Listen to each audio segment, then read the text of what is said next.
the Republicans have a big problem. Donald Trump is still very, very popular, but he creates new problems all the time. Very, very unnecessary problems, such as the ones about the secret documents he kept at Mar-a-Lago. Many influential Republicans want to get rid of him and convert his followers to Ted Cruz fans and convert them into Ron DeSantis fans. And the Democrats understand that. So if the Justice Department under Joe Biden charges Donald Trump, and if Donald Trump's, if he gets convicted and his political career is over, then the Republicans are rid of Trump, and they wouldn't even have to end his career themselves. This is the Democrats did that. So this would not make the Trump followers mad at the Republicans. So this would be very, very beneficial to the GOP. So that's why the Justice Department apparently wants to wait until the midterm elections are over and then charge Donald Trump, so that during the election cycle, the Republicans are supposed to tear each other apart about the Trump question. And to increase that rift in the Republican Party, Joe Biden did this speech, the Soul of the Nation speech. So he said he wants to make America more free and more just and all that stuff. But Joe Biden has always been a puppet of the mighty DuPont clan, the kings of Delaware. And he was always so far on the right in many issues that his own party was talking trash about him. Biden was for big business. He was for the credit card companies. Biden was always against the little guy. And so I would suggest you watch a video that I did on the DuPont clan and why that really, really matters. So there are many, many dangerous business people in the United States that are not as public as Trump, that are not as openly narcissistic as Trump. They stay out of unnecessary trouble. So as problematic as Trump is, especially for his supporters in the Republican Party, there's all kinds of dangerous people. Yeah, and then some of these dangerous big business guys, they finance the Democrats because it's a two-party cartel. So then, in this Soul of the Nation speech, Biden distinguishes between regular Republicans and the fanatical MAGA Republicans. And in reality, of course, you can't make that distinction the way he does it. It's just supposed to drive this wedge between different groups inside the Republican Party and the constituency. So Biden was talking about this extremism threatening the very foundations of the Republic and so on and so forth. And immediately, Biden says he's not talking about every Republican. He's not even talking about the majority of Republicans. He just means these radical MAGA types. And if we look at this objectively, Trump and this MAGA trend, they promised the voters protection against other threats to the foundations of the Republic. So the promise was to withdraw from unnecessary wars, expensive wars worldwide, useless nation building. The focus was supposed to be on the economy, jobs, and productivity. And it was also about stopping illegal mass migration. And all of these things were threats. So millions of illegal migrants, this is a problem, right? Trillions spent on wars such as in Iraq and Afghanistan, that's a problem. And the industry moving outside of the country, that's a problem.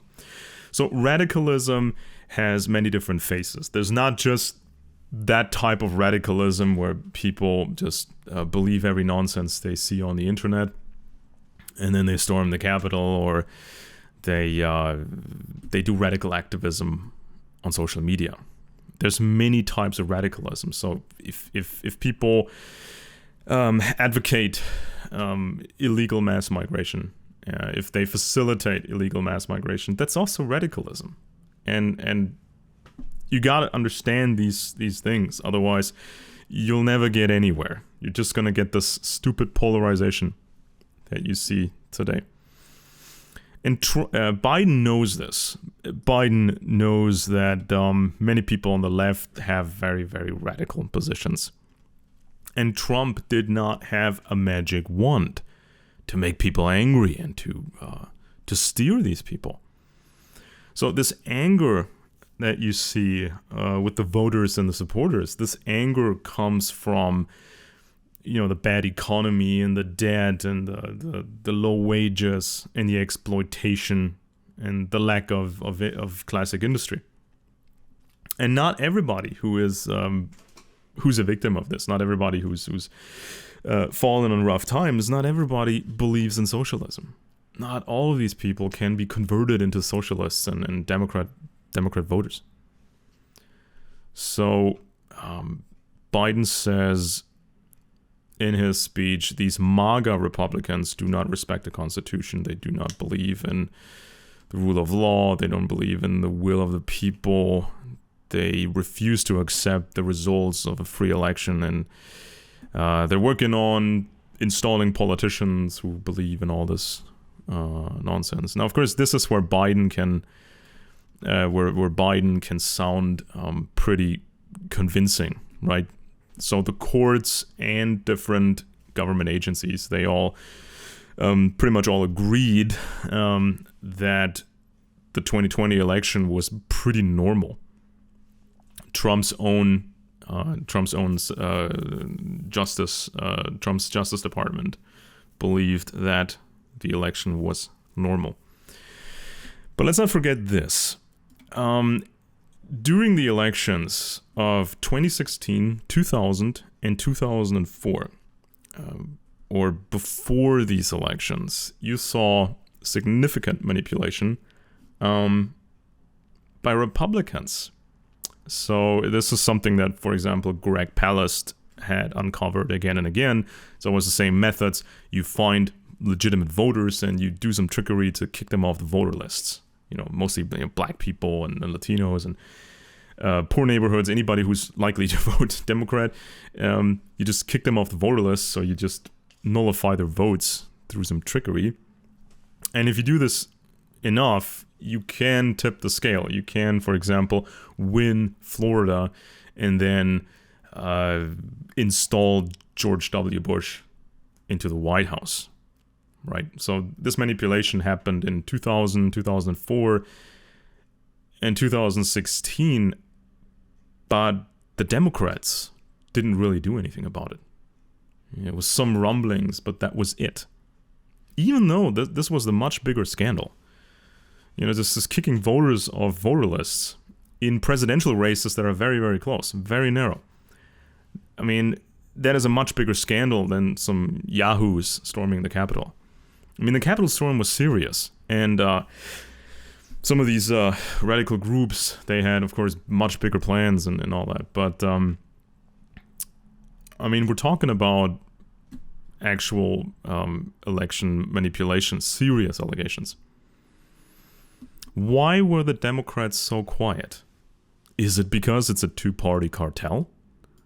So Biden can now grandstand and say, I represent democracy, I represent the enlightened democracy, and these other people, they hate all these values and stuff like that. But, this is just talk from Biden. I mean, his party didn't really fight these results in 2000, 2004, and 2016. So it's a two-party cartel, more likely. And so then Biden talks about the MAGA forces that want to bring the country, drive the country backwards. an America where there's no free choice, no right to privacy, no right to contraception, no right to marry who you love, and all that stuff.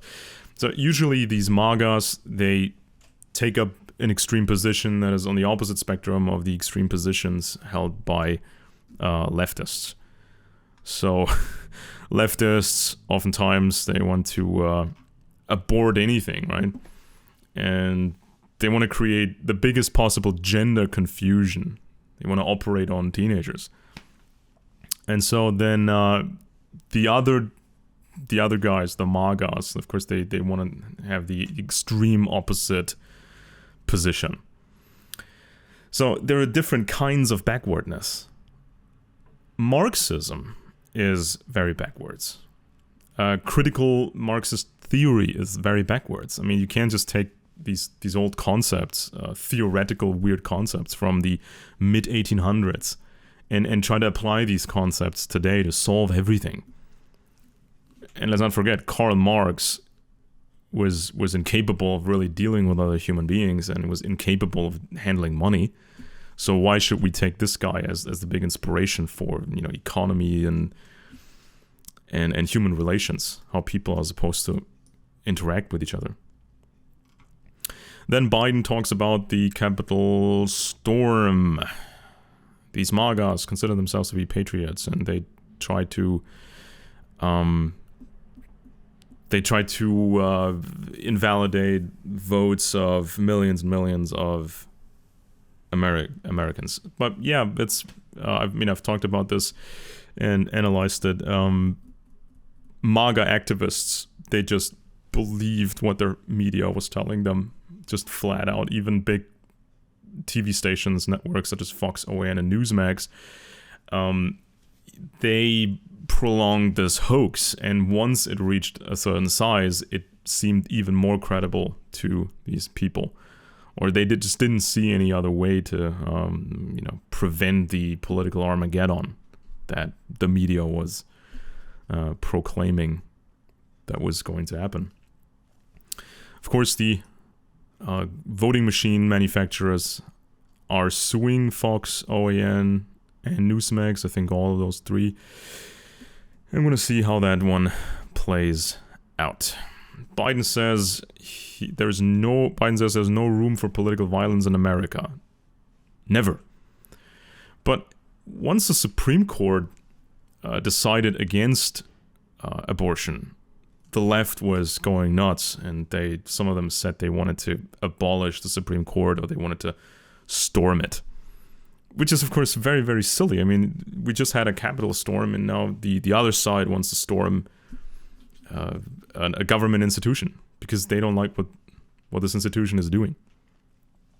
And abolishing, the Supreme Court is just as ridiculous as saying you should abolish the FBI because they did a standard raid in Mar-a-Lago, or you should abolish everything that's against Trump. I mean, it's just ridiculous.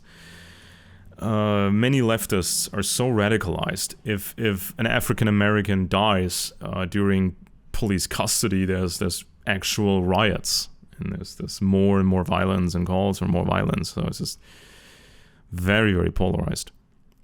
And next, Biden is talking about the threats against FBI agents and people involved in the election. But for the government, it's business as usual to criminally prosecute radical people. This is a very established machinery. The FBI, the BATF, Homeland Security. They're even employing intelligence methods and means to find these radicals and put them in prison or turn them into informants and all that. So this is something the government has handled before, and they can handle it. And it's a chilling effect, of course, and government itself benefits if the population is polarized. Because if people are hating each other, they can't really... And they keep voting the same parties, the two parties, they have it easy. And then, of course, Biden talks about all the great things the Democrats are going to do, and all this utopia talk.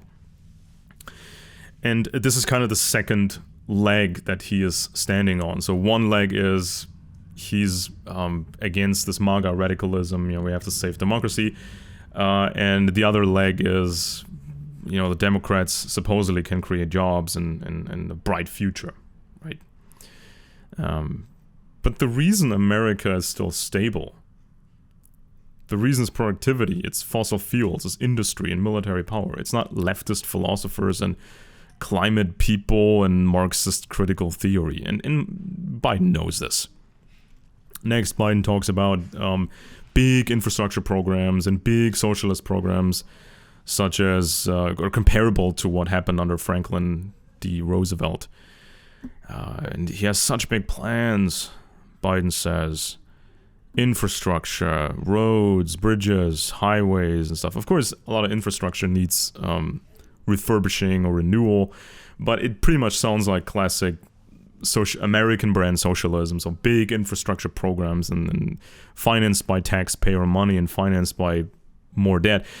This is just going to make people more dependent on the state.